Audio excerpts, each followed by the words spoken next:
is when everyone is ready to try something new. A new diet, a new gym, a new idea, a new fresh start, a new business, going back to school. All of these things are peppering our timelines and our consciousness. It's time to start that passion that you've just been waiting for. It's a new year. Go for it. Is that you? Let's talk about it. As a child, I loved the month of May. It was like a second new year for me. 3 months of sun-soaked freedom to explore my backyard and play with my friends, to make endless works of art and literature and stories and do whatever I wanted, really. The freedom and the possibilities were endless. I could do everything I wanted to do all school year, but I couldn't do it because I was busy doing homework. And I was so excited about it for like 4 weeks. And then things started to get a little old. I mean, no one else was seeing my artwork. Nobody else was reading my stories. And if I was putting my heart and soul into these things that nobody else could appreciate or see the value in, what was the point? I think that our purpose is a little bit like this. We spend our whole lives waiting for that moment when we can finally begin to live our passion, to build our dreams. And when that moment comes, it's not quite what we expected. It's more work and paperwork and effort and thankless effort and time invested and sacrifices made than we anticipated.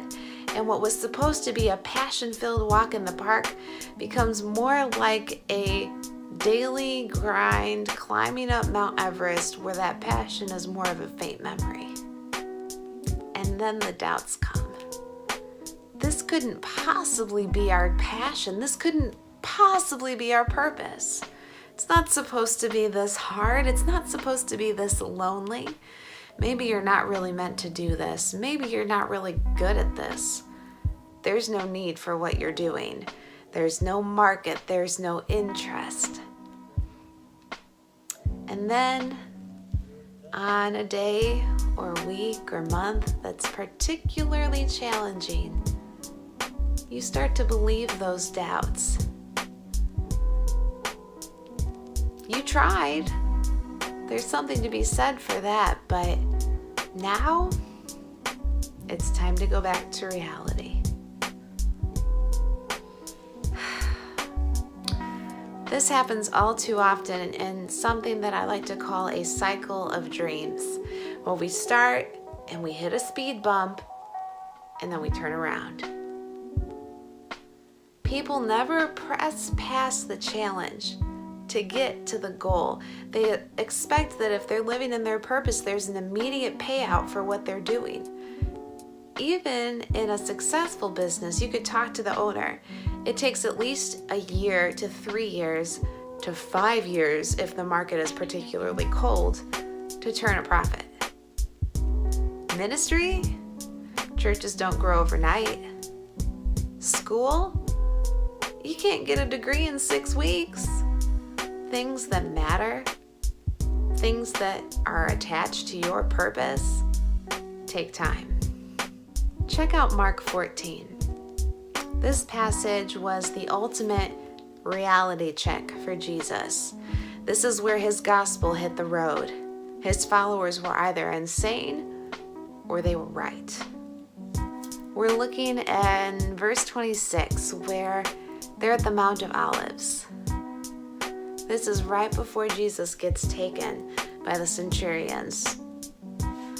And if we take a glance back at verse 1, we're beginning to see the Pharisees' plot unfold. They were going to kill Jesus, and one of his friends was going to help them. At the same time, we see a moment of, you guessed it, worship. A woman comes to Jesus and pours oil on his feet. Not just some olive oil that was meant for burial, expensive oil that was passed down from generation to generation. It was kind of like if we had a block of gold that was passed down from one family member to another. It was wealth that could be liquidated when needed. And this woman took it and broke the vessel over Jesus' feet. Worship when it doesn't make sense. Shortly after this worship of adoration and honor for Jesus, he takes a moment himself to worship in the Mount of Olives, and he took a few of his disciples with him. I can imagine the thoughts running through Jesus' mind. What if I'm delusional? What if I'm not really the Son of God? What if I ate some bad olives, and when I thought that I was talking to Moses on the mountain and God called me his son, I was just tripping? And then he worships. In a moment of questioning his identity, he turns back to God. You see, our worship turns our eyes back on our Creator, the one who wove us together, the one who plucked us out of the timeless existence within his will to become flesh and blood and dwell on earth for a specific time and purpose. When we allow our worship to turn our eyes back to him, that worship becomes fighting words, a weapon to fight the enemy who's trying to steal our destiny with words of doubt and circumstances that look bleak. Our worship can renew our mindset, reset our focus, turn our hearts to him, remind us of our purpose and our identity, renew the intimacy that we have with our Creator, and make us machines of destiny, weapons of purpose, with a razor-sharp focus that's fixed on sharing the love of God wherever we are. Such a simple act of peace and intimacy becomes a powerful act of choosing purpose in Christ over defeat in ourselves. I've been working through doubts in some areas of my life lately. Have you? I encourage you to write all of those doubts down, and also write down all of the parts of your purpose and your passion that you're pursuing or want to pursue. Write down everything you can that supports it, quotes and images and promises and Bible verses and prayers. Whatever it is that speaks to the passion in your heart, write it down.